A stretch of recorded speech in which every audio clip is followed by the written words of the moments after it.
우리 찬송가 96장을 부르시면서 찬양회 시작하겠습니다. 찬송가 96장입니다.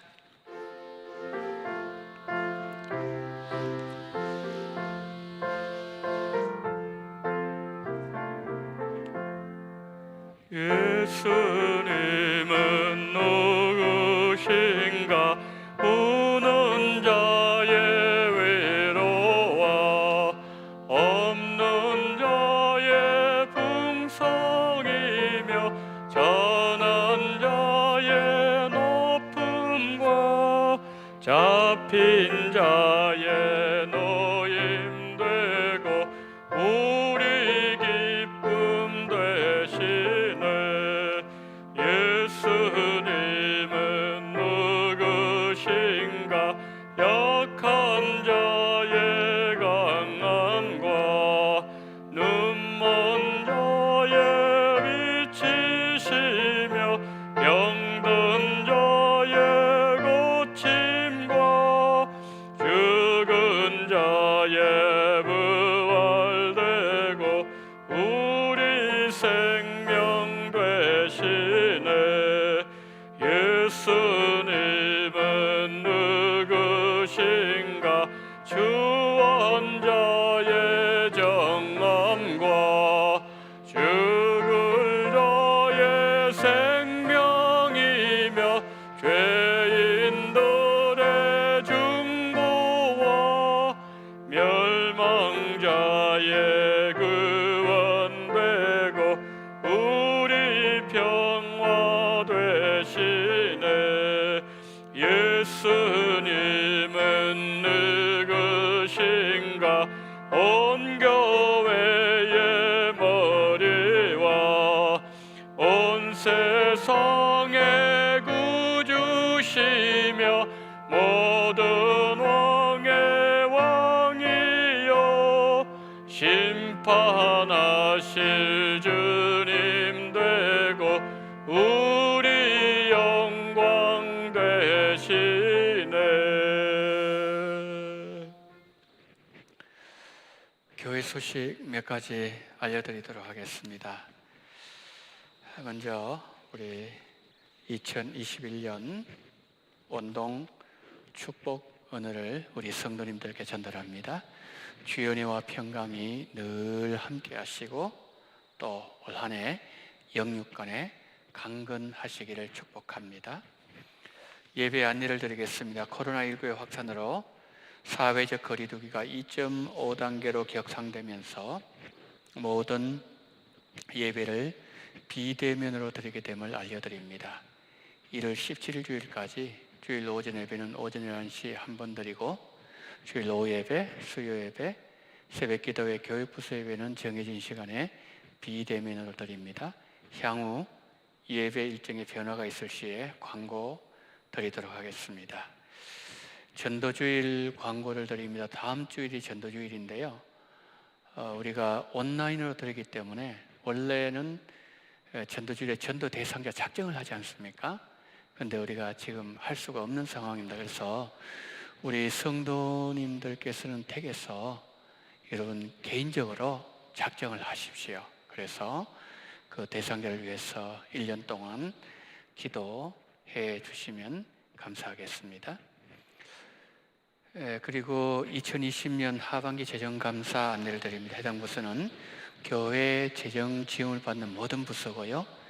제출서리는 회계장부 영수증 처리입니다. 제출 기한은 17일 다음 주일까지입니다. 제출 일정을 준수해 주시고요. 그리고 2020년 각 부서 회계 잔액을 재정부로 반납한 후에 결산을 완료해 주시면 감사하겠습니다. 새벽 기도회 안내를 드립니다. 이번 주부터 새벽 기도회는 매주 월요일부터 토요일 5시 30분에 실시간 유튜브 영상으로 드립니다. 우리 성도님들에게 별도로 안내 문자 녹화 방송 나가지 않는다는 것 기억하시고요. 좀 더 추가적으로 말씀을 드리면 우리가 기존에 하던 대로 월요일부터 토요일까지 새벽 5시 30분에 원동교 유튜브 채널로 들어오셔서 새벽 기도회를 드리시면 되겠습니다. 참고하시기를 바랍니다. 온라인 구역 대신방 안내를 드립니다. 이번 2월 14일부터 줌을 활용한 온라인 구역 대신방을 진행합니다. 각 구역 성도님들께서는 줌 앱을 스마트폰에 미리 다운받아 설치해 주시길 바랍니다. 혹시 설치에 도움이 필요하신 성도님들은 구역장님들에게 연락을 해주시면 담당 교역자가 필요한 조치를 취해 드리도록 하겠습니다. 그리고 제가 한 주간 기도원에서 새 목회를 위해서 기도하고 내려오도록 하겠습니다. 기도해 주시면 감사하겠습니다. 자, 이제 하나님의 말씀 출애굽기 26장 1절부터 14절 말씀, 출애굽기 26장 1절부터 14절 제가 말씀을 봉독하겠습니다.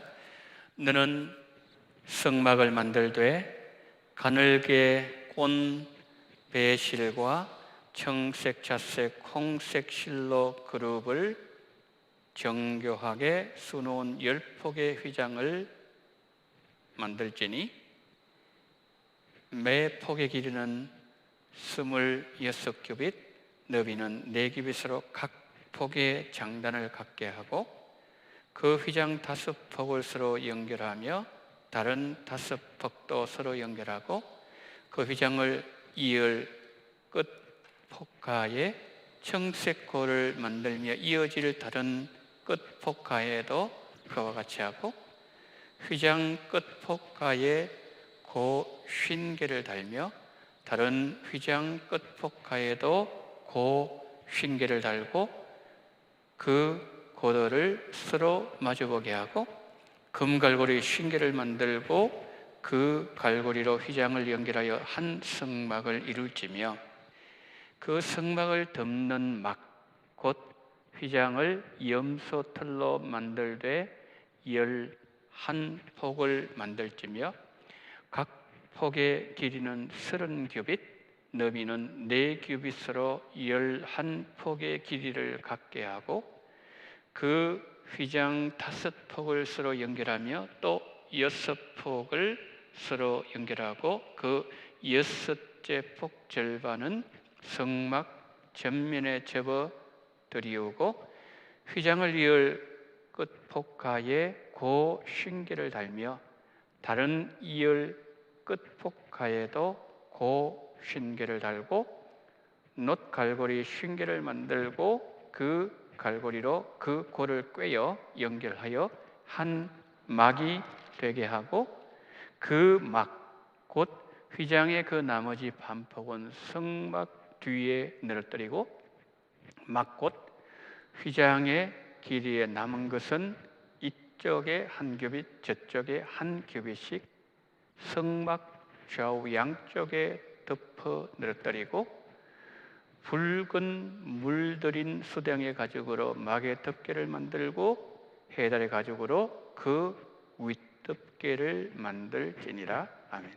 잠시 기도합니다. 하나님 아버지, 오늘 이 시간 우리가 성막을 함께 공부할 때에 거룩한 성령께서 우리를 진리 가운데로 인도하시고 성령님은 예수님 말씀하신 것을 기억하며 깨닫게 만들어 주신다고 하셨사오니 오늘 이 시간 성령께서 우리의 마음을 감동을 주시고 깨달음을 주시고 진리의 세계를 열어주시옵소서. 하나님의 말씀 성막을 잘 이해할 수 있도록 하나님 크신 은혜로 함께하여 주시옵소서. 진리의 성령께서 우리를 진리 가운데로 인도해 주시기를 원하며 예수 그리스도 이름으로 기도드리옵나이다. 아멘. 자, 우리 방송실을 먼저 덮개 한번 좀 보여주시겠어요? 덮개. 저기 보시면은 이제 그 천이 지금 여기 있잖아요, 그죠? 어떤 건물에 천이 있는데 지금 우리가 이제 오늘 배울 게 뭐냐면은 여러분 저 자세히 보시면은요, 자세히 보시면은 그 천이 지금 이 사각형 형태의 그 윗천장 부분에 천이 하나 이렇게 얹혀져 있죠. 첫 번째 천 있고, 그 다음에 두 번째 좀 흰색이 있잖아요, 그죠? 흰색. 그 다음에 세 번째 색깔이 뭐죠? 붉은색이죠. 저게 다 다른 거예요. 그 다음 맨 뒤쪽에 있는 좀 검은색, 뭐 흰색 섞여 있는 저것이 마지막 네 번째의 덮개예요. 성막 덮개. 이 성막을 이 네 가지의 덮개로 덮고 있다, 그런 뜻이에요. 그래서 오늘은 먼저 덮개에 대해서 한번 살펴보도록 하겠는데요. 여러분이 그 제일 먼저 맨 앞쪽에 보셨던 그 덮개, 오늘 우리가 1절부터 14절 읽었는데 거기에 사실은 많은 부분을 말한 게 뭐냐면 이 첫 번째를 제일 많이 말씀했고, 그 다음에 두 번째 덮개 얘기했고, 14절에 이제 그 세 번째 수량으로 붉은 물들인 수량 가죽으로 만든 거, 그 다음에 해달 가죽, 그렇게 14절 한 절만 나오거든요. 첫 번째, 두 번째가 굉장히 분량이 많은데 그 이제 이거 하나하나 그 속에 참 깊은 의미가 담겨져 있다는 거죠. 우리가 지난 시간에 제가 말씀을 드릴 때에 이거 한 번 더 우리가 복습을 하고 들어가면 좋겠습니다. 그 성막, 이거 항상 잊어버리면 안 되거든요. 그래서 제가 말씀드리는 거예요. 성막 건축의 목적이 세 가지라 그랬잖아요. 첫 번째가 뭐라 그랬죠? 첫 번째, 인간은 뭐예요? 인간은 뭐라 그랬습니까? 죄인이다. 이제 그 성막을 통해서 하나님께서 이걸 먼저 가르쳐 주시는 거죠. 근데 죄인에게도 뭐요? 살 길이 있다. 그죠? 이거를 두 번째 보여주는 거예요. 세 번째는 뭐라 그랬습니까? 하나님께서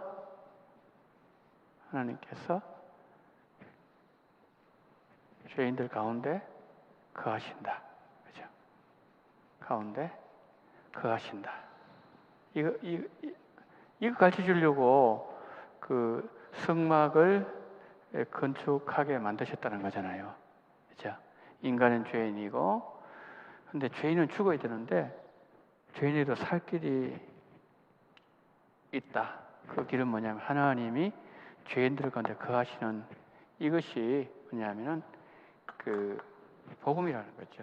성경은 그것을 우리에게 보여주려고 하는데, 오늘 그 중에 이제 우리가 덮개를 보겠다는 거죠. 한 번 더 제 복습을 해볼게요. 첫 시간에 우리가 뭘 배웠습니까? 울타리 배웠죠. 울타리 배웠고, 출입문 배웠죠. 그죠? 그 다음에 두 번째, 그 다음 번제까지 배웠죠. 번제단까지 배웠고, 그 다음에 지난 시간에 우리가 뭐 배웠습니까? 번제단 배우고, 그 다음에 물두멍을 배웠죠. 물두멍. 이제 물두멍에서 손을 씻고 난 뒤에 이제는 성막 안으로, 성소 안으로 들어가야 되잖아요. 근데 들어가는 그 성소의 위에 성소를 덮는 덮개, 오늘 그거를 우리 살펴본다는 거죠. 자, 이제 그 본격적으로 들어가게 되면, 오늘 우리가 읽었던 출애굽기 26장 1절부터 14절 말씀에서 덮개가 네 가지라 그랬잖아요. 첫 번째 덮개는 뭐냐면은 청색 자색, 홍색, 흰색, 이 네 가지 실을 가지고 막 이렇게 꼬는 거예요. 이렇게. 이거 휘장이라고 그랬죠. 옛날 성경에는 뭐라 그러는가? 앙장이라 그랬거든요. 참 어려운 단어를 사용했어요. 그런데 휘장 그러면 좀 더 여러분 친숙하잖아요.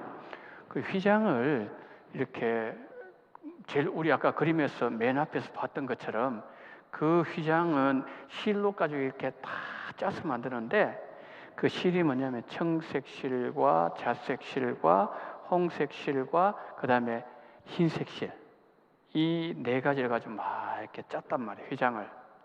그게 이제 첫 번째 덮개라는 거예요. 근데 이게 길이가 24m, 14m예요.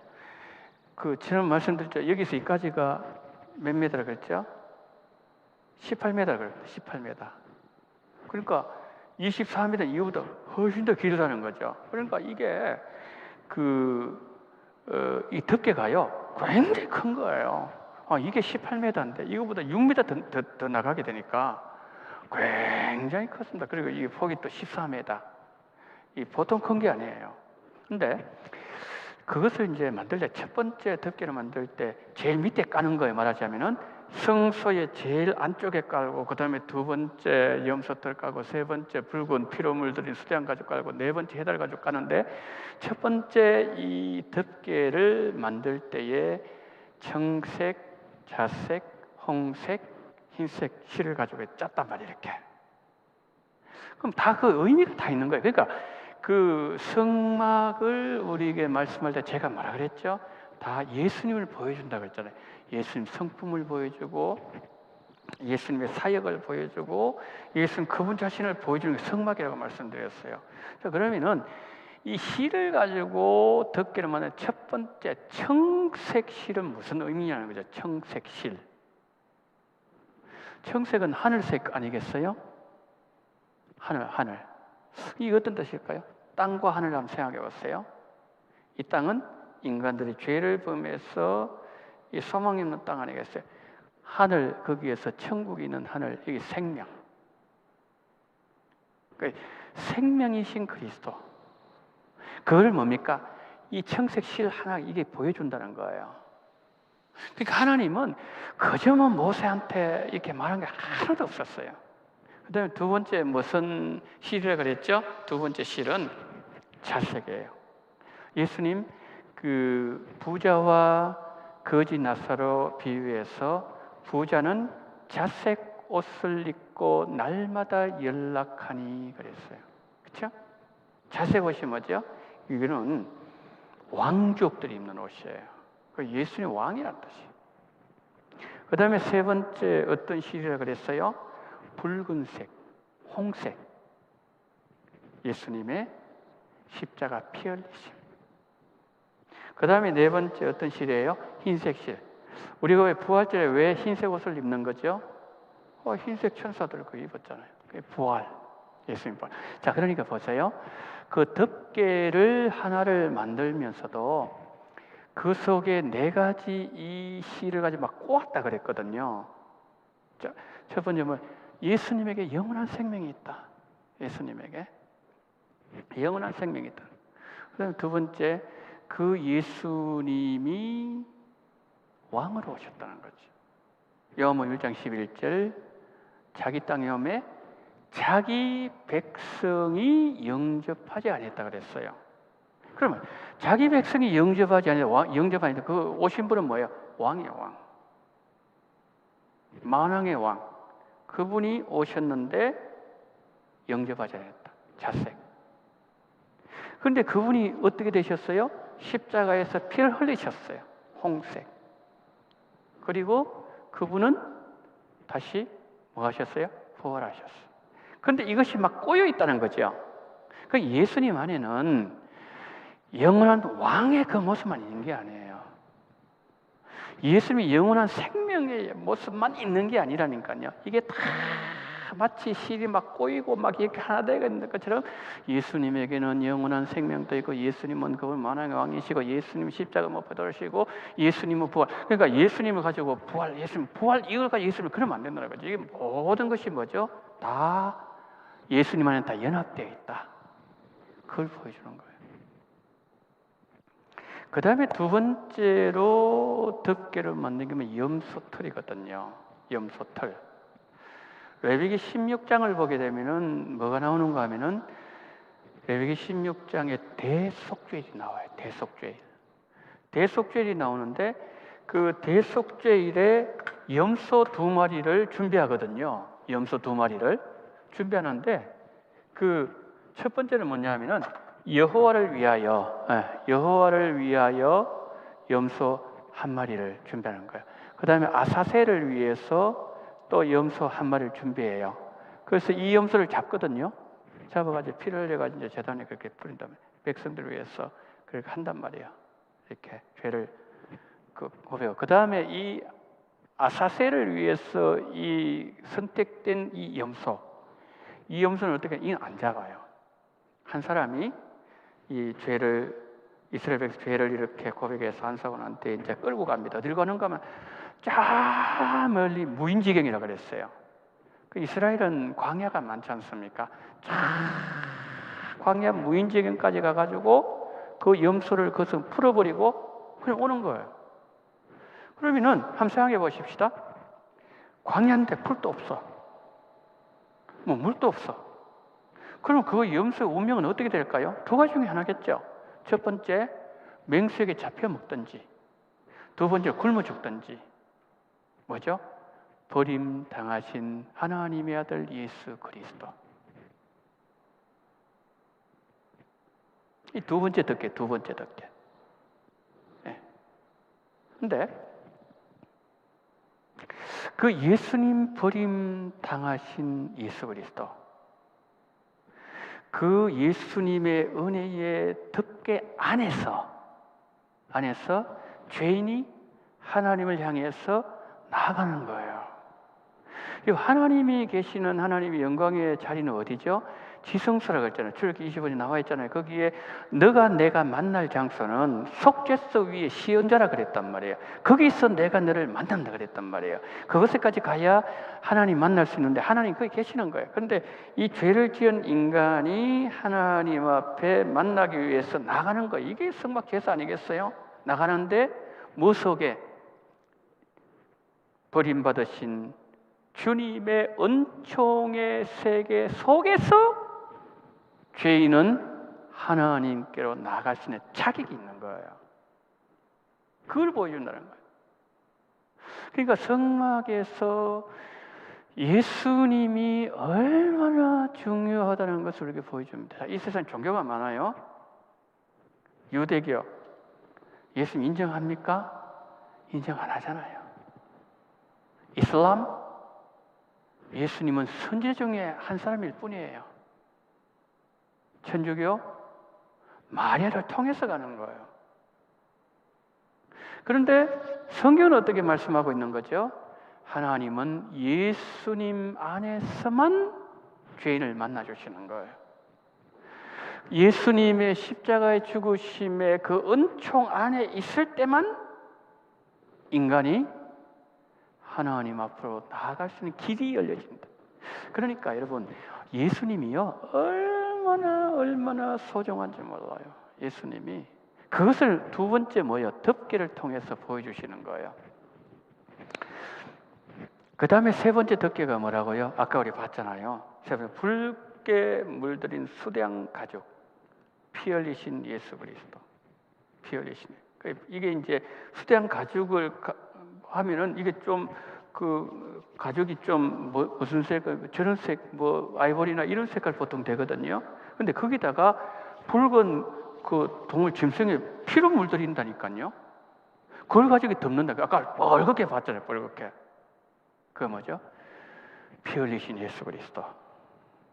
그 그리스도 안에 있을 때, 피 안에 있을 때에 인간이 하나님 앞에 나가고 살 길이 열려진다. 그거예요. 그것을요, 성경에서 가장 먼저 보여주는 성경이 창세기 한번 보시겠어요? 창세기 3장 21절 한번 보세요. 네, 저기 보시면은 여호와 하나님이 아담과 그의 아내를 위하여 가죽옷을 지어 입혔다 그랬잖아요. 가죽옷. 죄를 범했을 때에 그 아담과 하와가 무화과 나무 잎을 가지고 가렸잖아요. 그런데 문제는 뭔가니까 이 남은 잎이란 것은 한 뭐 며칠만 지나면 이게 뭐죠? 다 부스러지잖아요. 그렇죠? 그 인간이 아무리 인간의 그 자기의 지혜와 자기가 가지고 있는 자원과 자기가 어떤 노력을 해서도 자기의 인간의 이 죄를 영원히 가릴 수는 없는 거예요. 그런데 하나님께서 뭐죠? 가죽옷을 지어 입힌 가죽옷. 그러면 보세요.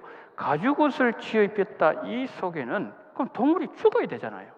죽어야 가죽을 벗기는 거죠. 그 속에 뭡니까? 피 흘림이 있는 거죠. 인간은 하나님이 가려 주셔야 되지 인간의 자력으로는 절대 죄 문제를 가릴 수 없고 해결할 수 없다. 그것을 뭡니까? 아담이 죄를 범했을 때 하나님 가죽옷을 통해서 보여주신 거예요. 그래서 베드로는 뭐라 그랬는가 하면은 베드로서 1장 2절 말씀에서 이런 말씀을 했어요. 예수 그리스도의 핏뿌림을 얻기 위하여 선택받았다 그랬어요. 계속 그러니까 우리 속에 예수의 피를 뿌려야 된다는 거죠. 이런 피를 뿌린다는 것은 어떤 의미죠? 피는요 생명이죠. 생명을 뿌려준다는 것. 예수 그리스도의 생명. 그건 뭐 죄 문제가 날마다 우리가 뭡니까? 우리의 마음속에 예수님의 그 피를 날마다 뿌리기 위해서 뿌려주기 위해서 우리를 선택하셨다고 그렇게 말씀을 했거든요. 그거를 보여주는 게 뭐라고요? 그러니까 성막 덮개 하나를 보더라도 그거를 너희들이 보면서 깨달았다 이 말씀이에요. 그 다음에 마지막 네 번째 이 그 덮개가 뭐냐면 우리가 제일 뒤에 보았던 그 해달, 쉽게 말하면은 해달이 물개입니다. 물개. 만약에 저는 이런 생각해봤어요. 이걸 준비하면서 만약에 해달 물개 가죽을 가지고 사람이 옷을 입는다 그러면요 아마 그 회사 망할 것 같아요. 아까 이름 보셨죠, 그죠? 옷은 좀 화려해야 되는데 막 색깔이 우중충한 거예요. 막 기분이 그냥 음산해지는 거예요. 뭐 이 흰색 또 있다가 그다음에 이런 막 시커먼 색 있고 막 물감을 그냥 뭐 뿌려놓은 듯한 어떤 그런 모습. 근데 그 성막의 덮개는요. 아까 제가 말씀 첫 번째 덮개가 있고 그 네 가지 실이 있고 그다음에 그 위에 뭘 덮는다 그랬어요? 염소털 덮죠. 그다음에 세 번째 붉은 피로 물들인 그 수량 가죽을 덮잖아요. 근데 맨 위에 덮는 김에 그게 물개 가죽이에요. 해달 가죽이라는 거예요. 그러니까 사람들이 이렇게 보면은 그 붉은색이나 염소털이나 그다음에 그 색은 안 보이는 거예요. 이걸 가지고 덮어버렸기 때문에 해달 가죽을 가지고. 그러니까요 예수님을요 그냥 보게 되면 외적으로 판단하기 위해 예수님은요 이렇게 우리가 흠모할 만하고 뛰어난 탁월한 그런 면이 예수님 없었어요. 어디 볼까요? 이사야 53장 2절 3절 한번 보세요. 자, 이제 이사야가 그 고난당하신 하나님의 어린 양 예수 그리스도를 이렇게 예언을 하면서 이렇게 메시아는 그는 주 앞에 자라나기를 연한 순 같고 마른 땅에서 나온 뿌리 같았어. 여러분 마른 땅에서 나온 뿌리 그냥 그 비가 촉촉히 젖어 있는 땅이 아니에요. 마른 땅에서 나온 뿌리 어떤 모습일까요? 비틀어진 모습 아닐까요? 고운 모양도 없고 풍채도 예수님 고운 모양 없었어요. 예수님은 풍채도 없었어요. 예수님은요 우리가 보기에 흠모할 만한 아름다움이 하나도 없는 거예요. 예수님은 겉으로 보기에 예수님 좀 이렇게 흠모할 만한 그런 모습이 전혀 없었어요. 3절 그는 멸시를 받아. 그런데 그분이 또 멸시를 받았어요. 사람들이 버려버렸어요. 사람이 버렸어요. 강고를 많이 겪고 질고로 하는 자라 마치 사람들이 그에게서 얼굴을 가리는 거죠. 우리 어떨 때 얼굴 가리는 거죠? 보기 창피할 때. 얼굴 가리잖아요. 뭐 볼 필요도 없다. 얼굴을 가리는 것 같아서 멸시를 당하였은즉 우리도 그를 귀히 여기잖아요. 예수님은 그러니까 그 시대 사람들 입장에 천덕꾸러기였어요. 그 시대 사람 입장에서 볼 때 막 귀한 것도 없고 풍채도 없고 고운 모양도 없고 뭐 우리가 흠모할 만한 것도 없고 사람들 그냥 싫어서 버려버렸고 그냥 멸시당했고 막 이 예수님이라는 거예요.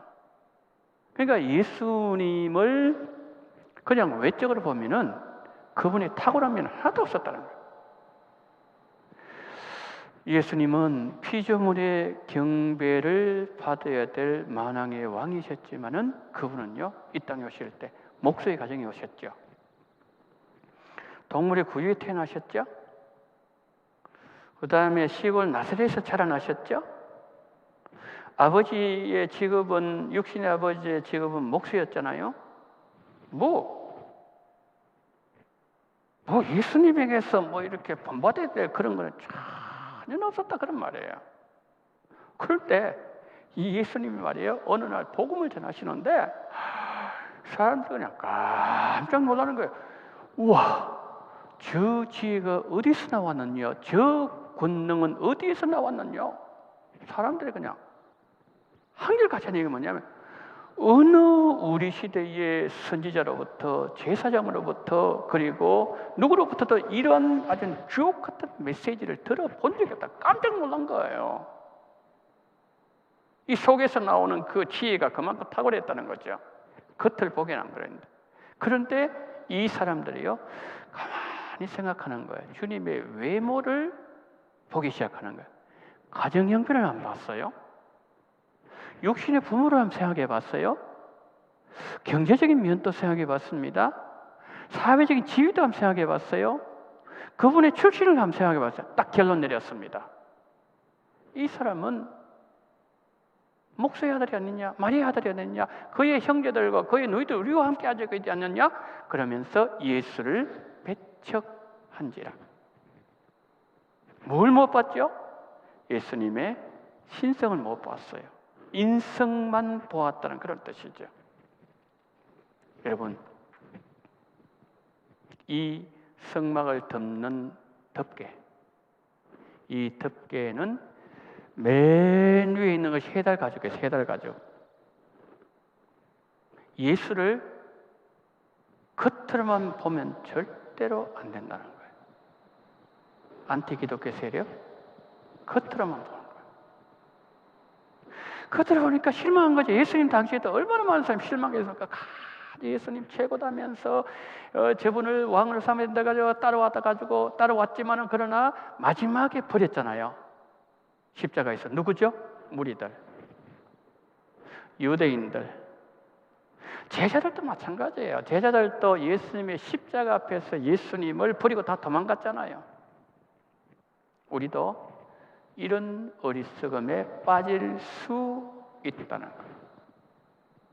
마태복음 12장 보면 아주 의미 있는 그런 내용 하나가 나오는데, 바리새인들과 서기관들 몇 명이 예수님께 묻습니다. 예수님, 우리에게 표적을 좀 보여주세요. 유대인들은 표적을 구하니 표적을 보여달라고 그렇게 얘기했어요. 그랬을 때에 예수님이 두 가지 말씀을 하거든요. 첫 번째 뭘 말씀하는가 하면은 요나의 복음을 듣고 회개한 니느웨 사람 말씀을 해요.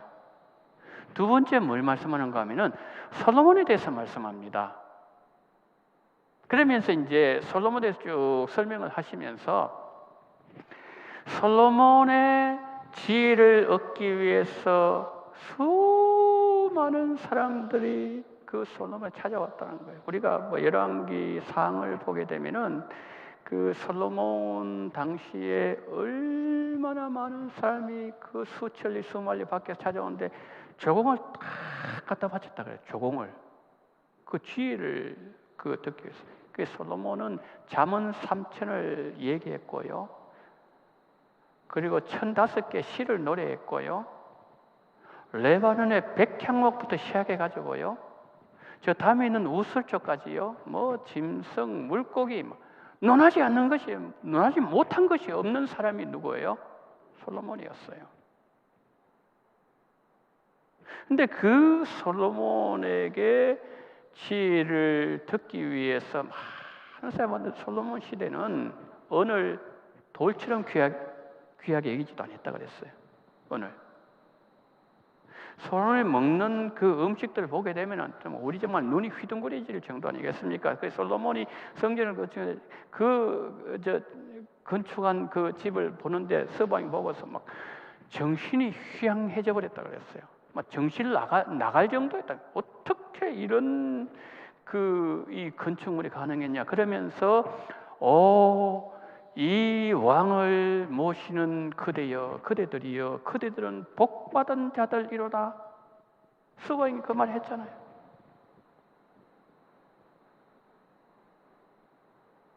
자, 그런데 예수님이 왜 솔로몬 말씀을 하셨겠습니까? 이유가 뭘까요? 자, 솔로몬 지혜의 대왕이잖아요. 솔로몬보다 지혜가 출중한 사람이 없었다 그랬습니다. 그런데 솔로몬이 가지고 있는 그 지혜는 이 땅에 관한 지혜가 아닙니까? 그런데 예수님은 뭐예요? 하늘 지혜. 솔로몬이 가지고 있는 그 지혜로는 죽음을 해결할 수 있는 지혜가 아니었어요. 그러나 예수님에게는 죽음도 해결하고 영원히 살 수 있는 지혜가 누구예요? 예수님에게 있다는 거예요. 솔로몬에게 지혜를 주신 분이 누구예요? 예수님이에요. 이 땅의 지혜, 순간적인 지혜였지만은 그러나 예수님이 가지고 계시는 그 지혜는 영원한 지혜였다는 것이죠. 성경을 보게 되면 솔로몬은 왕궁에 거합니다. 아가서에도 보면 있지만은 그 솔로몬이 이제 가는 그 길은요, 그 고대 시대에 지금도 뭐 대통령 갈 때도 마찬가지지만은 특별히 고대 시대에 왕이 행차를 하잖아요. 그러면요, 왕이 가는 곳은 아주 경치가 수려한 곳을 가요. 다 정리를 해놔요. 그 솔로몬은 늘 왕궁에 가면서 사내짐이 먹고 가장 좋은 것을 마시고, 그리고 뭐 바깥에 나가더라도 가장 그 경치가 수려한 그곳에만 갔는데, 우리 예수님은, 만왕의 왕 예수님은 왕궁에 거하지 아니하셨어요. 그분은 공동묘지를 찾아가셨다니까요. 그리고 그 만왕의 왕 되신 예수님은 사람들이 그렇게 가려고 하지 않았던 사마리아 성을 찾아가셨다니까요. 죄인들의 친구가 되셨고요. 그들과 함께 먹고 그들과 함께 자고 그들과 함께 마시고 예수님 그렇게 하셨다는 거예요. 이런 왕이 어디 있습니까? 그렇지만 불행하게도 많은 사람들은 주님을 알지 못했어요. 영접하지 아니했다는 거예요. 왜 그래요? 예수님을 깊이 들어가서 예수님을 인격적으로 만남이 없었기 때문에 그렇다는 거예요. 자, 해달 가죽 제가 말씀드렸습니다. 이 해달 가죽은요, 뭐가 탁월한 거면 방수, 방석, 방풍, 굉장히 탁월한 재료가 바로 해달 가죽이었어요. 그러니까 아무리 많은 비가 폭포수처럼 쏟아져도 성막 안은 뭐죠? 물이 안 들어옵니다. 습기도 안 차요. 그리고 바람이 아무리 몰아쳐도 뭡니까? 든든하게 딱 잡아주는 게 뭐냐면은 이게 바로 해달 가죽이라는 말이죠. 밖에는 지금 폭풍우가 치고 비바람이 그냥 쏟아지고 이렇게 하더라도 방수 안에는 그 성소 안에는 방수가 되죠. 방풍이 되죠. 조용한 거예요. 소리도 다 잡아주는 거예요. 그러니까 예수 안에 들어가게 되면 세상은 아무리 유동하고 코로나19다, 뭐 사람 몇백 명 죽어나간다, 변이가 또 발생했다, 이거 뭐 내년 돼도 백신 확보돼, 온갖 세상에 우리를 요동하게, 우리를 흔들게 만든 뿌리 튀어드는 그와 같은 소리도 있어도 예수 안에 딱 들어가게 되면은 예수 안에는 그렇게 마음이 평안할 수 없어요. 주님 주시는 그 평안은 누구도 빼앗아갈 수 없고 누구도 줄 수 없는 그 평안이 예수 안에 있다는 거예요. 성막이요? 안에 들어가면 그때는 뭐 우중충 아유 뭐 나사렛에 뭐 선한 것이 나올 게 있겠느냐 그랬잖아요. 나사렛 예수 아이고 그거 뭐 나사렛 그 선한 것이 뭐 있냐 그거 나사렛 그랬는데 그 성소 안에 딱 들어가면요 눈이 그야말로 뒤집어지는 것은 왜냐하면 그 전부 다 점검이에요. 점검 전부 다 점검이에요. 그러니 바깥에서는 뭐 별거 아닌 것 같아. 뭐 수량 가죽, 뭐 그다음에 뭐 물개 가죽, 뭐 그랬는데 안에 딱 들어가서 눈 딱 뜨고 보니까 이게 전부 다 점검이야. 그냥 99도 아니고 순도 99도 전부 다 점검을 가지고 다 입혀놓은 거예요. 이 손에 들어가면요, 우리의 눈이 휘둥그레진다. 안 들어가니까 그것을 모르는 거죠. 그래서 신앙생활하면서 말라기 선지자도 그 말했지만은 뜰만 받는 성도가 있어요. 뜰만 받는 성도. 그래서 말라기 1장에서 1장 10절이죠. 뭐라고 얘기했습니까? 성전 저 문 좀 닫는 사람 좀 있었으면 좋겠다. 제발 좀 저 백성들 좀 안 들어오도록. 성전 문 닫는 사람 좀. 난 너희들 안 좋아하고 너희들 바치는 거 싫어. 말라기 선지자 중에서 그런 말씀 하셨잖아요. 찌끄러기 다 갖다 주고 쥐 있을 거 다 쓰고 남아있는 것 좀 찔끔 뭐 적선하는 것처럼. 그러니까 야, 너 총독한테 그거 안 갖다 줘봐라. 총독 그거 받겠느냐? 그래 내가 총독보다 못하냐? 너 왜 나한테 그 찌끄러기만 갖고 오냐? 이거거든요. 그러니까 아이고 뭐 제사 좀 드리지 말. 여러분 예배 좀 드리지 말. 아우 너도 싫어. 보기도 싫어. 이거 아닙니까? 그러니까 우리가 신앙생활하면서 지성소까지 들어가야 되거든요. 왜냐하면 그 지성소의 속죄소 위에 시연좌 그곳에서 하나님과 이스라엘 백성을 만난 장소를 딱 정해 주셨기 때문에 그까지 나가야 되는데 못 나고 맨날 뜰만 밟는 성도가 있어요. 열심히 봉사합니다. 열심히. 봉사 예수를 못 만났어. 그러니까 뭐냐면은 가면은 맨날 문제. 여러분 봉사가 중요하지 않다는 건 절대 아닙니다. 오해하시면 안 돼요. 예수를 못 만났다는 거예요. 뜰만 밟으니까 뭐냐면은 그런 현상이 나타나게 된다는 거죠. 마태오 13장에 그 감추인 부와 비유 나오잖아요. 감추인 농부. 여러분 그 농부가 말이에요 땅을 깊이 파는 가운데 이제 그 뭐 부화를 발견했다 그런 거 아닙니까? 그럼 다 주고 샀다는 그런 거 아니겠어요? 그러면은 그 밭에 소유권자가 얼마나 많이 변했겠습니까? 그 땅을 밟고 지나간 사람은 얼마나 많았겠으며 그 땅 주변에 살았던 사람들은 얼마나 부지기수가 아니었겠습니까? 그런데 그 땅에 보화가 감추어 있다는 사실을 안 사람 농부 한 사람밖에 없는 거예요. 왜 그럴까요? 농부 깊이 팠거든요. 우리는 예수님 안에 깊이 들어가야 돼요. 그래서 한번 볼까요? 골로새서 2장 3절 한번 보세요. 자, 보세요. 그 안에는 그가 누구? 예수님이거든요. 여러분 예수님 안에는 지혜 보화가 있어요. 구원에 이르는 지혜, 영생에 이르는 지혜, 지식의 보화, 죄사함을 얻을 수 있는 지식, 모든 보화가 그냥 드러나 있다? No. 어떻게 있어요? 감추어져 있는 거예요. 예수님 안에 감추어져 있기 때문에 감추어진 것은 뭡니까? 보물 찾듯이 찾아내야 되는 거예요. 지난번에 제가 말씀드렸습니까? 우리 초등학교 때 보물찾기. 그거 참 저는요 보물찾기 하면 거의 못 찾았어요. 근데 진짜 잘 찾는 친구가 있어요.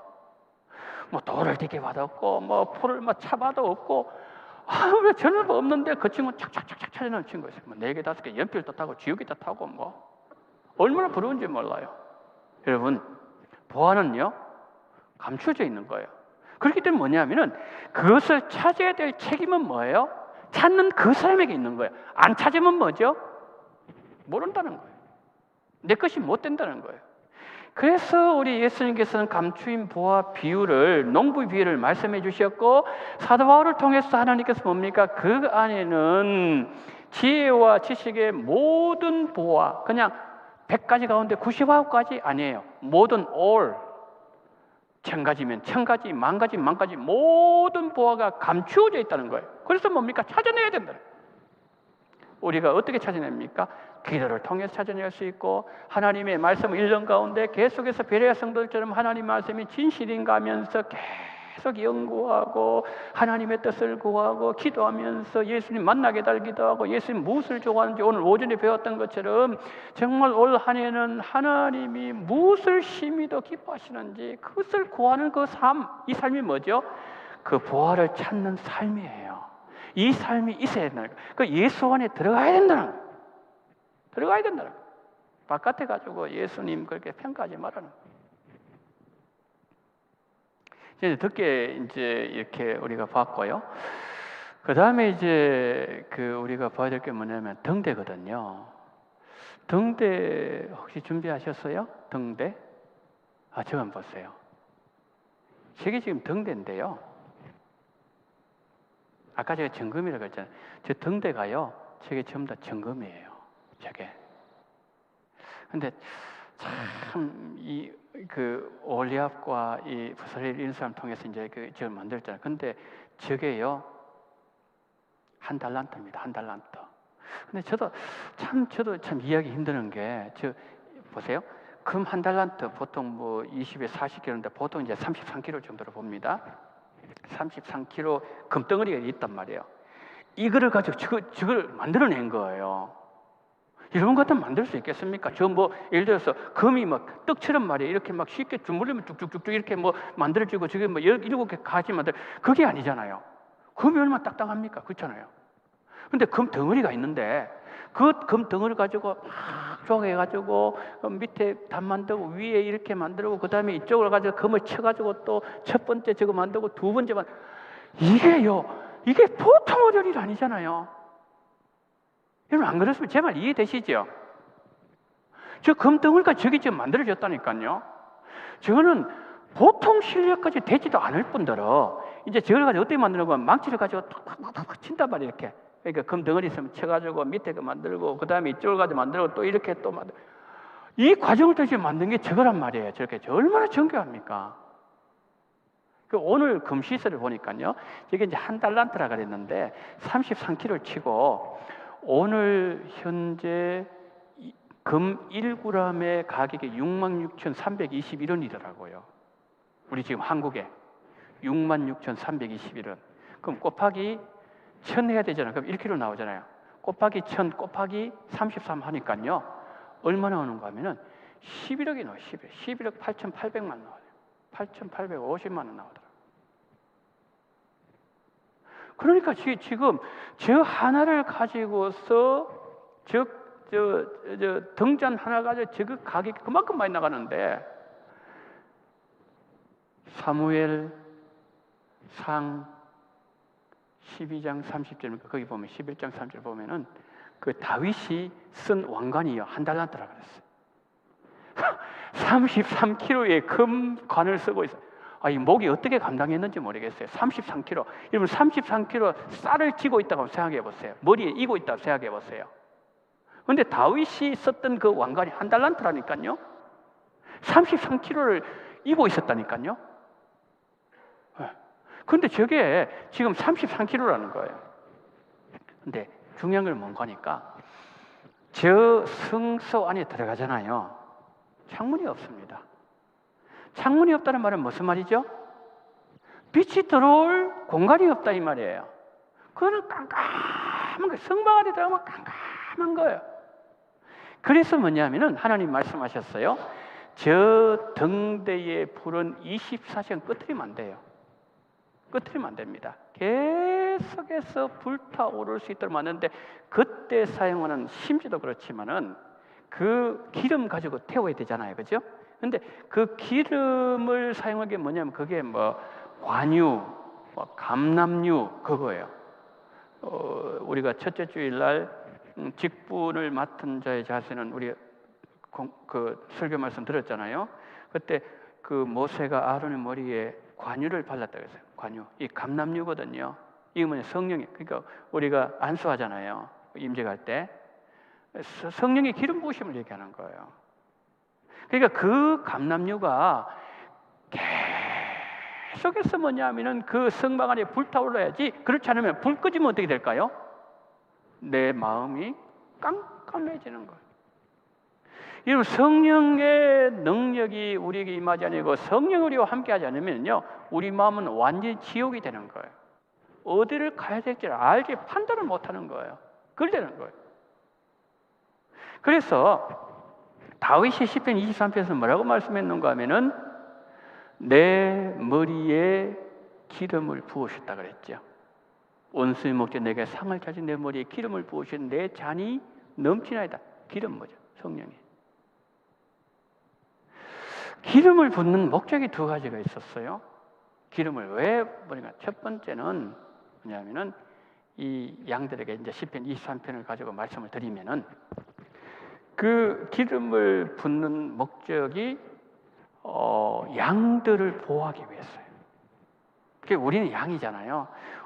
하나님 우리를 보호하기 위해서 우리에게 성령 기름 부어주시는 거예요. 이게 무슨 말인가 하면 양을 키우는 그 지역은 뭐 거기가 여러분 아시는 선해양성 기후 아니겠어요? 습하잖아요.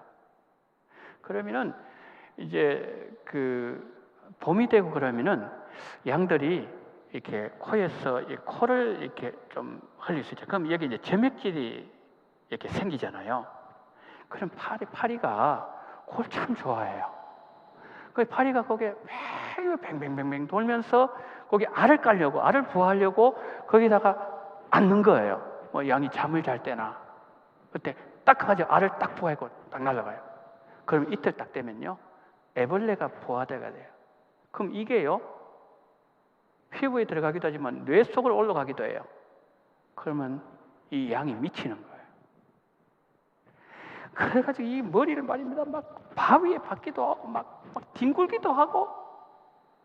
그래서 이 양들이 이 파리를 알기 때문에 어떻게 하는가 하면은 파리가 막 이렇게 이제 막 생겨가지고 봄이 되고 막 생기고 막 돌기 시작하죠. 그러면 양들이 막 기겁을 하는 거 어떻게 할지 몰라가지고, 그러면요 목자가 어떻게 하는가 하면은 기름을 싹 코에다 발라줘요. 이렇게 발라주면요, 그 기름 냄새를 파리가 제일 싫어해요. 그러면은 이 파리가 더 이상 접근을 못하는 거예요. 그럼 양은 그냥 가만 나를 푸른 초장에 누이시며 쉴 많은 물가로 인도하시고 그냥 그 풀을 뜯어먹고 그냥 이렇게 누워서 잠을 자는 거예요. 편안하게. 첫 번째, 우리로 하여금 마귀의 공격으로부터 지켜주시기 위해서 우리에게 기름 부으심을 허락하신다. 성령의 기름 부으심이 날마다 우리 속에 있어야 된다. 두 번째는 뭐냐면요, 우리 내부의 평안을 위해서 하나님은 기름을 부어주시는 거예요. 여러분, 양이 안 싸우는 것 같죠? 양이 많이 잘 싸웁니다. 그 양이 이제 싸우고 가면 머리 가지고 막 받잖아요. 이렇게 받으면은 그 기름을 싹 바르면 어떻게 될까요? 딱 하다가 미끄러져가지고 여기 쿵, 저쪽 양은 이쪽에 쿵, 이게 딱 갖다 박아야 되는데 미끄러져가지고 막 그냥. 그러니까 몇 분 그러다가 뭐냐면은 기름 딱 바른 상태에서는 더 이상 싸우려고 하지 않는 거예요. 우리가 성령으로 충만하게 되면은요, 절대로 그 성도는 교회는 다투지 않습니다. 싸울 일이 없어요. 성령의 열매는 사랑과 희락과 화평과 오래 참음과 자비와 양성과 충성과 온유와 절제라 그랬잖아요. 이 9가지 열매가 그 삶에 가득하기 때문에 그 성도는 늘 뭐냐면은 트러블 메이커가 아니라 피스 메이커 되는 거예요. 가는 곳마다 뭐냐면은 사랑의 열매, 기뻐하는 열매, 화평하게 되고 오래 참고 충성하게 되고 자비, 양선 뭐 이런 열매만 맺히는 거예요. 그러니까 누가 나를 대적할 수가 없는 거예요. 왜? 내가 대적하는 마음이 안 생기니까. 그래서 바울이 뭐라고 했습니까? 너희를 박해하는 자를 축복하라. 축복하고 저주하지 말라. 여기다 악을 악으로 갚지 말고 선으로 악을 갚아라. 원수가 줄이거든 먹이고 목마르든 마시게 하라. 그리하므로 숯불을 그 머리 위에 쌓아두라.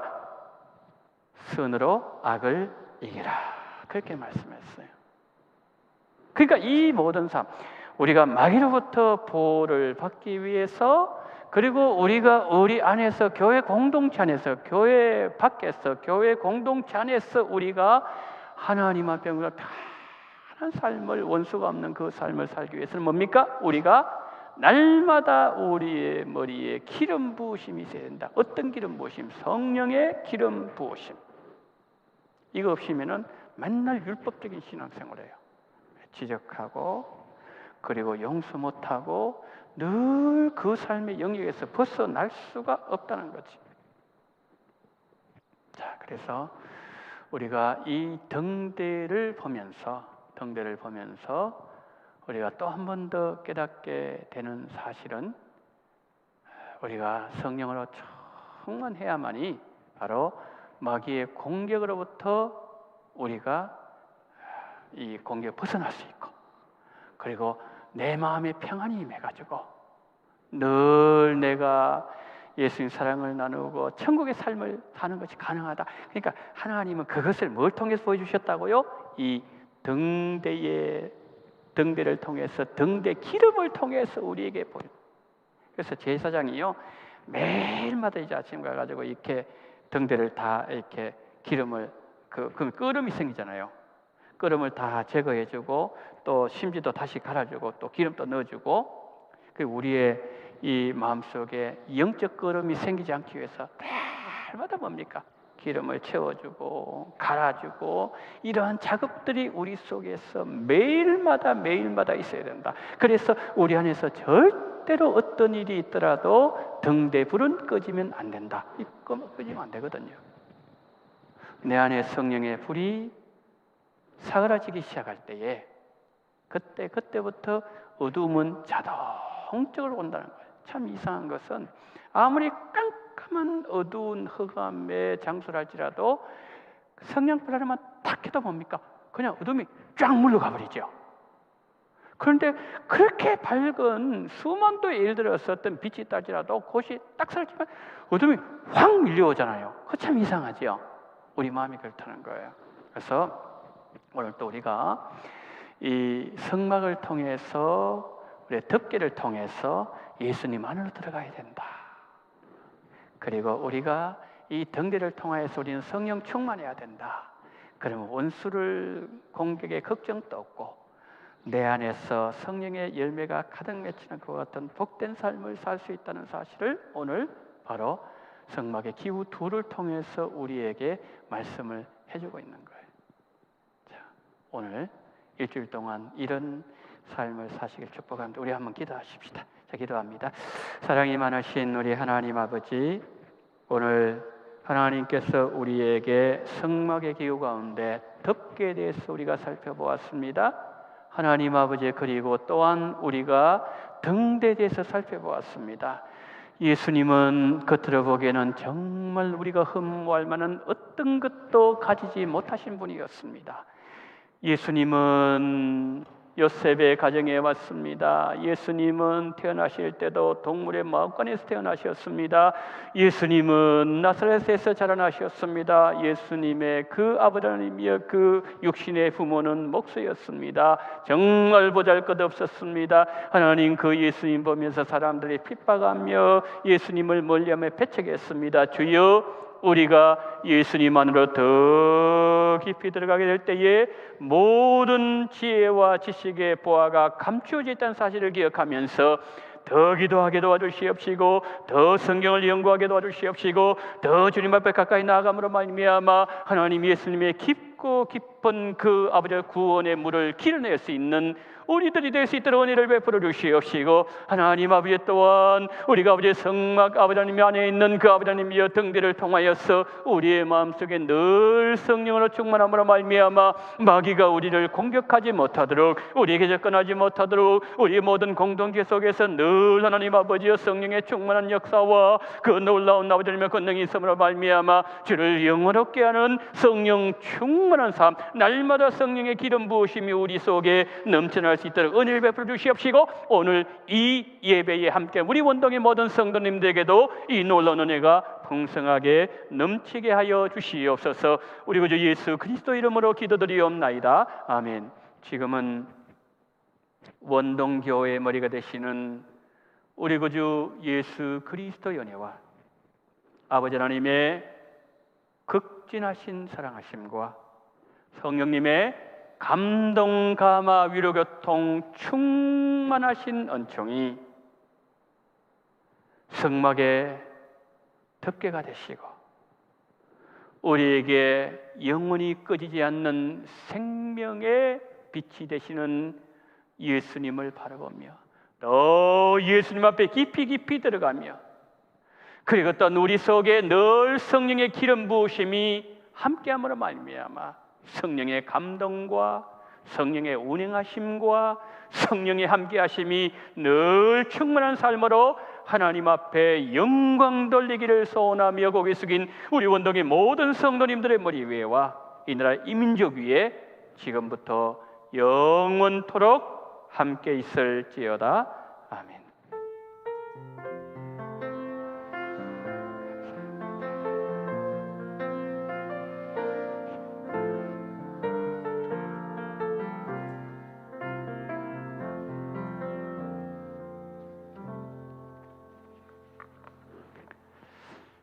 모든 예배 순서 마칩니다. 한 주 동안도 믿음을 승리하시기 바랍니다.